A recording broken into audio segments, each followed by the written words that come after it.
दोस्तों, बहुत सारे बच्चों के कमेंट्स आते हैं कि हम लर्न करते हैं, याद ही नहीं रहता। लर्न करके जाते हैं लेकिन एग्ज़ाम में जाकर के सब साफ़ हो जाता है, भूल जाते हैं, सब कुछ गड़बड़ हो जाती है कि हमने क्या पढ़ा और क्या नहीं पढ़ा। ऐसा बहुत सारे बच्चों के साथ होता है। हम मेहनत करते हैं, हार्डवर्क करते हैं। इवन जो बच्चे 95% ले रहे हैं उनसे ज़्यादा शायद आप बच्चे मेहनत कर रहे होंगे, लेकिन आपकी गाड़ी कहीं ना कहीं 70 to 80% के आसपास फंसी हुई है, उससे आगे निकल ही नहीं रही, पूरा धक्का दे लिया। लेकिन एनालाइज नहीं करते कि हमारी गाड़ी वहाँ क्यों धंसी हुई है। हम ऐसा क्या करते हैं कि हमें लर्न नहीं रहता या थोड़े टाइम के बाद हम भूल जाते हैं। आज ऐसे ही मैं स्कूल में जब मार्किंग कर रहे थे, क्लास टेस्ट चल रहे हैं, तो एक स्टूडेंट है क्लास में, उसकी मार्किंग कर रहे थे, तो पिछले कुछ दिनों से उसके स्कोर अच्छे नहीं आ रहे।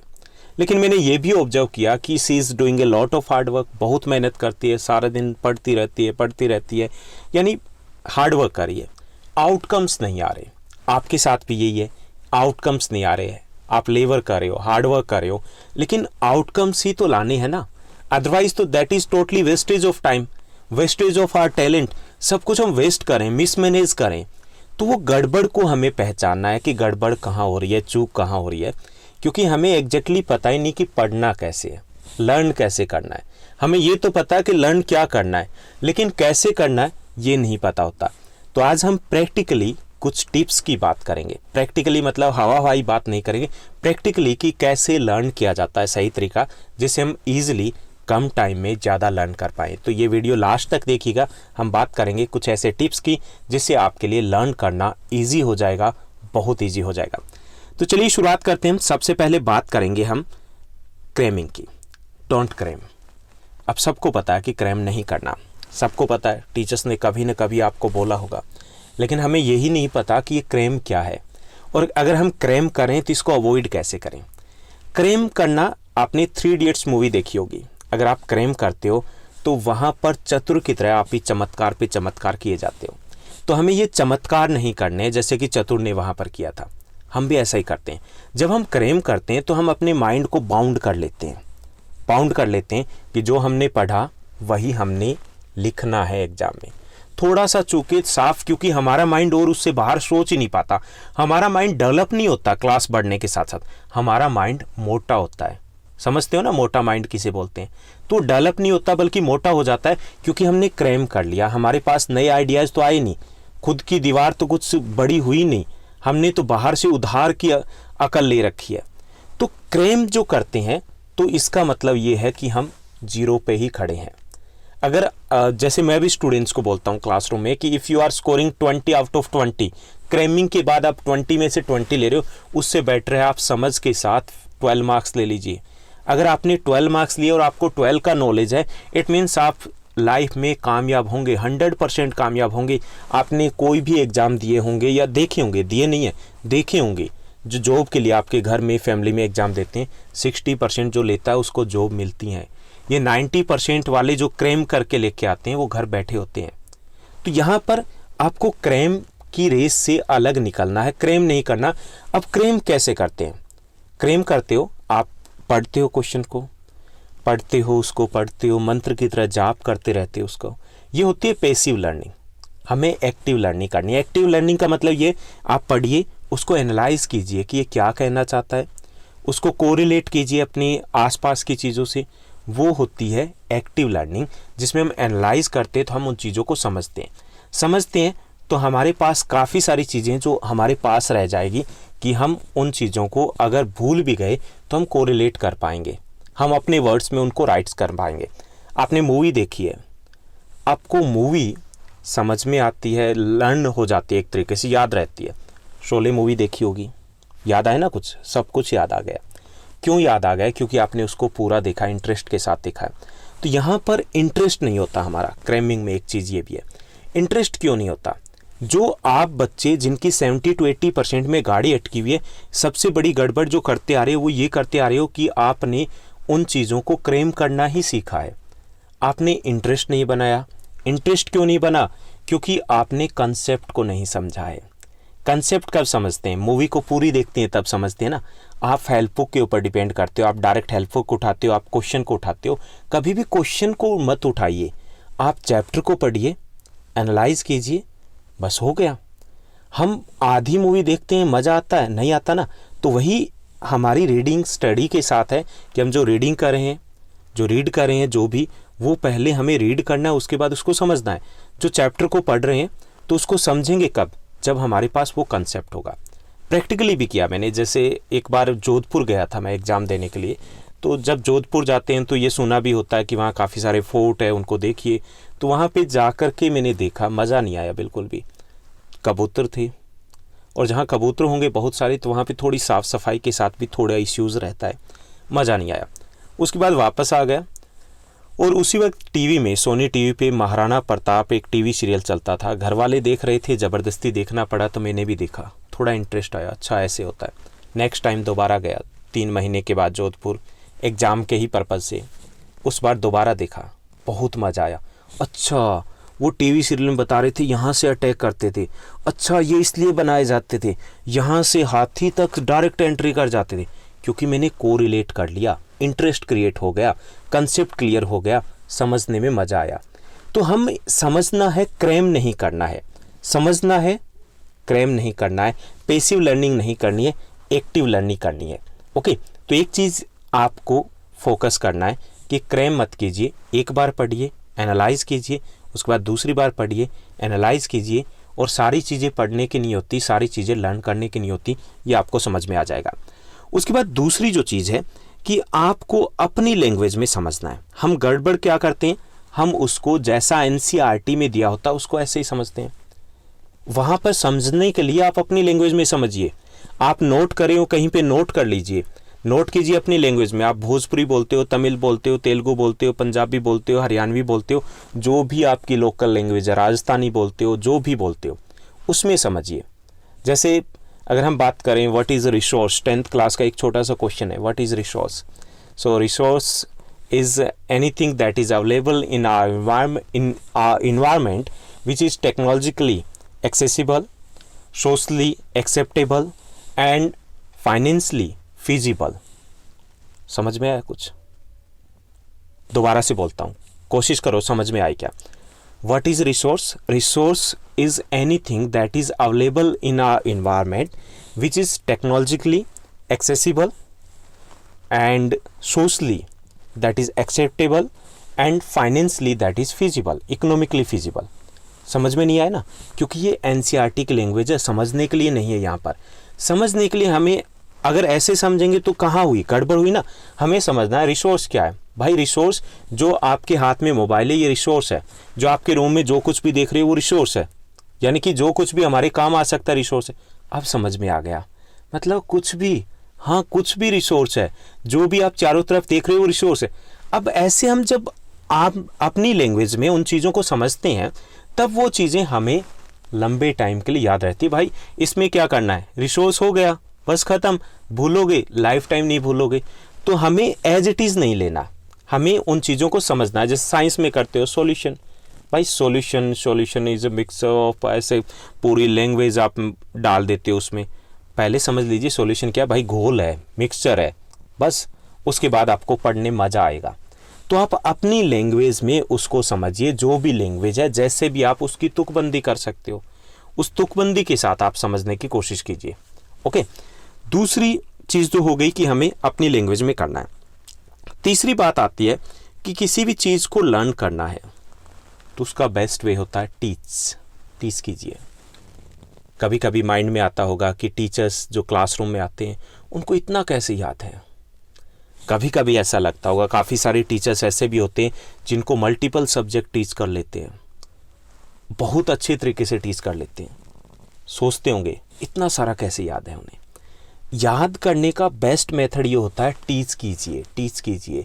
अपना एक स्टडी बडी ढूंढिए जिसको आप टीच करो, उससे समझिए, उसको आप समझाइए, उससे आप बेहतर तरीके से समझोगे।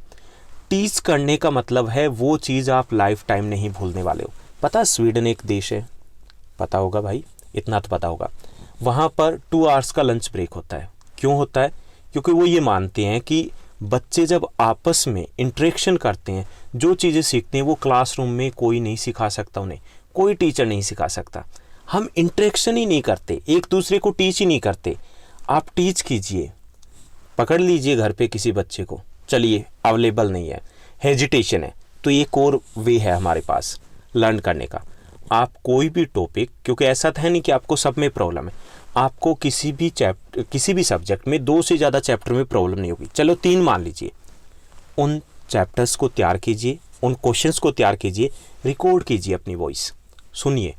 और एक चीज़ और, रिकॉर्ड करना भी द बेस्ट वे है।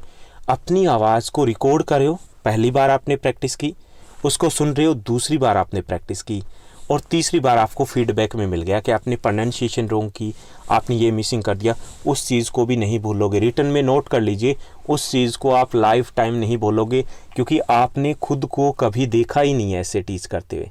खुद की आवाज़ कभी नहीं सुनोगे, वो सुनोगे वहाँ पर रिकॉर्डिंग में।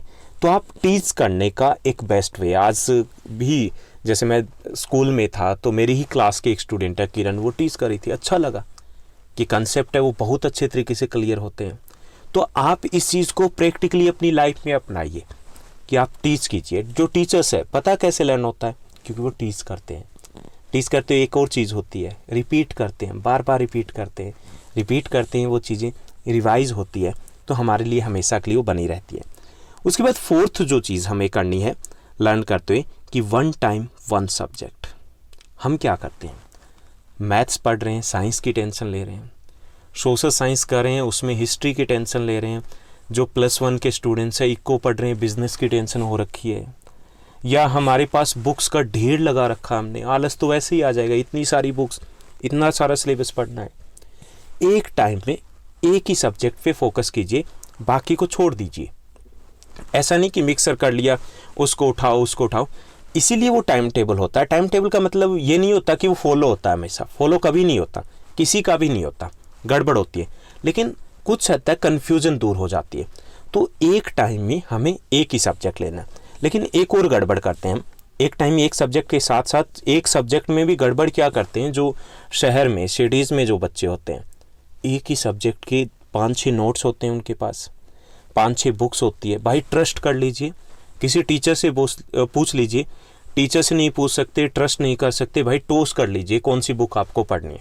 सारी बुक्स अच्छी होती है, थोड़ा बहुत एक आध टॉपिक हो सकता है कि एक में इजी हो, एक में डिफ़िकल्ट हो, तो आप एक चीज़ पहले डिसाइड कर लीजिए कि ये मुझे पढ़ना है, वही पढ़िए, और एक टाइम में एक ही सब्जेक्ट को पढ़िए। एसएस पढ़ रहे हो तो इंग्लिश को छोड़ दीजिए, भाई इंग्लिश की टेंशन तब लेना जब इंग्लिश पढ़ोगे। आप अगर फिजिक्स कर रहे हो तो केमिस्ट्री को एक बार भूल जाइए, उसको साइड में रख दीजिए। तो इससे भी हमारा लर्निंग लेवल है वो बेटर इंप्रूव होता है। और एक टॉपिक अगर आप हिस्ट्री का कर रहे हो, आप एक चैप्टर करें तो उसको निपटा करके ही मानिए, बीच में इधर उधर नहीं, उसको निपटाइए, उसके बाद दूसरे सब्जेक्ट के, क्योंकि कुछ ऐसे टॉपिक्स होते हैं जो एक साथ ही हो सकते। फिजिक्स आधा अधूरा छोड़ दिया, उसके बाद दोबारा उसको रिवाइज करे हो, टाइम वेस्टेज करे हो आप खुद का। टाइम वेस्टेज क्यों करे हो, इंटरेस्ट भी आपका ख़त्म हो रहा है। ओके, तो ये भी एक तरीका होता है जो लर्न करते हैं। आपने देखा होगा कि कई बच्चे कहते हैं रात को 3 बजे तक पढ़े थे, एक्चुअली में पढ़ते हैं क्योंकि उनको एक टॉपिक ख़त्म करना होता है, और एक 1 शॉट में जो टॉपिक ख़त्म करते हैं वो हमें अच्छे से याद रहता है ना, इंटरेस्ट बना रहता है, क्योंकि हम उन चीज़ों को जोड़ पा रहे हैं, एक कड़ी को दूसरी कड़ी से जोड़ पा रहे हैं। तो एक ये भी इम्पोर्टेंट स्टेप होता है लर्न करने का। उसके बाद 5वां जो होता है कि हमें हाइलाइटर्स को यूज़ करना होता है। आपने देखा होगा कि मूवीज़ हमें याद क्यों रहती है, क्योंकि हमने उन चीज़ों को देखा है। हमारा ब्रेन है वो उनकी मैपिंग करता है, फोटोग्राफ ले लेता है। ओके, तो ऐसे ही हमारे माइंड में कई सारी चीज़ें हैं वो ईजिली, एक तो इंटरेस्ट क्रिएट होगा, ईजिली वो हमारे माइंड में एक तरीके से जीरोक्स हो जाती है, फ़ोटो कॉपी हो जाती है। हाइलाइटर को यूज़ कीजिए, कई कलर्स के हाइलाइटर को यूज़ कीजिए। जैसे आप सेट कर सकते हो कि जो मोस्ट इंपॉर्टेंट पॉइंट्स है, फैक्ट्स के लिए कुछ अलग यूज़ कीजिए, आप जो हेडिंग्स के लिए कुछ अलग यूज़ कीजिए, सब हेडिंग्स के लिए कुछ अलग यूज़ कीजिए। 2-3 टाइप्स के हाइलाइटर्स को यूज़ कर सकते हो। क्या फ़ायदे मिलेंगे, एक तो ये मान के चलिए कि आपका जो चैप्टर होता है उसका आपका केवल 40% पार्ट होता है, वही आपको लर्न करना होता है, सारा नहीं। पहली रीडिंग आपने की, पूरे की, उसमें हाईलाइट कर दिया, दूसरी रीडिंग में टाइम बच गया। जिन बच्चों को लर्न नहीं होता उनके पास प्रॉब्लम यही होती है, रिवीजन क्या करे, पूरा चैप्टर पढ़ लिया, रिवीजन क्या करे, अगली बार भी पूरा चैप्टर पढ़ लिया। भाई लर्न कैसे होगा, इतना नहीं आएगा, मेमोरी इतनी भी हमारे माइंड की रैम नहीं है, हैंग हो जाएगा माइंड। तो उसके लिए हाइलाइटर को यूज़ कीजिए, कलरफुल हो गया, रिवीजन आसान हो जाएगी, कॉन्फिडेंस आएगा और क्विक रिवीजन भी हो जाएगी कि चैप्टर को रिवाइज करना है। हाइलाइटर है वो मस्ट होता है, कलरफुल बनाएगा। आजकल प्राइवेट पब्लिकेशन की बुक्स भी इसीलिए आती है, वो भी एक साइंटिफिक रीज़न होता है कि माइंड है उन चीज़ों के ऊपर फोकस कर पाए।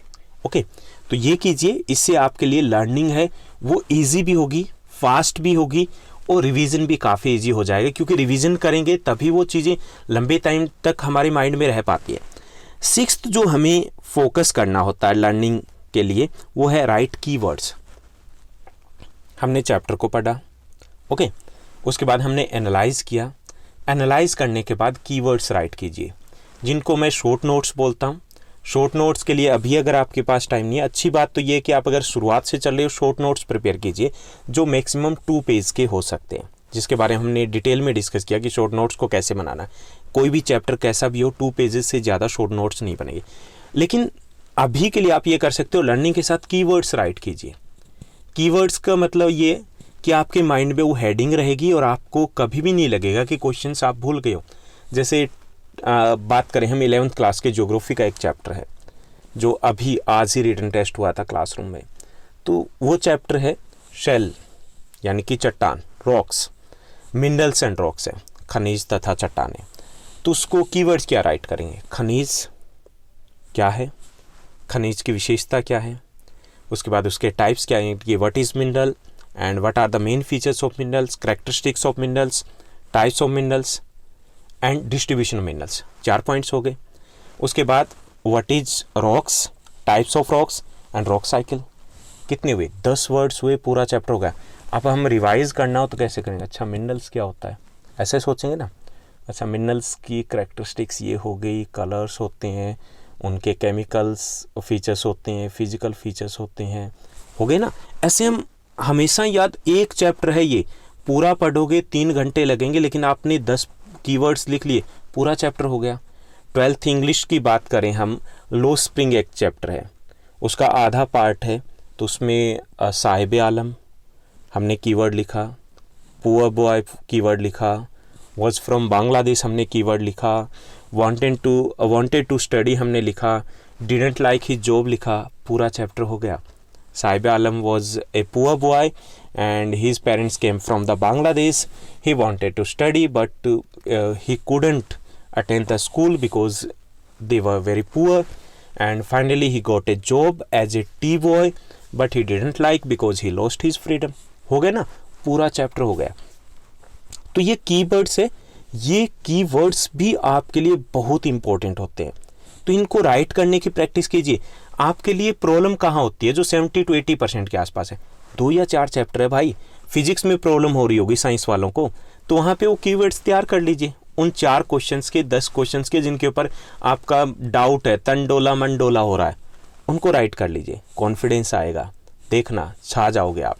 तो ये थे कुछ इम्पोर्टेंट टिप्स कि कैसे हम ईजिली लर्न कर सकते हैं। अगर आपको ये अच्छा लगा ये वीडियो तो इसको लाइक और शेयर करना मत भूलिएगा। और हाँ, ऐसे बहुत सारे वीडियोज़ है जो हमने ऑलरेडी आपके जो इश्यूज़ है, आपसे रिलेटेड टॉपिक्स हैं, उनको डिस्कस किया है। ज्योग्राफी ग्रुप प्लेलिस्ट में जाइए और वहाँ पर सर्च कीजिए। Thank you, bye bye, have a nice day.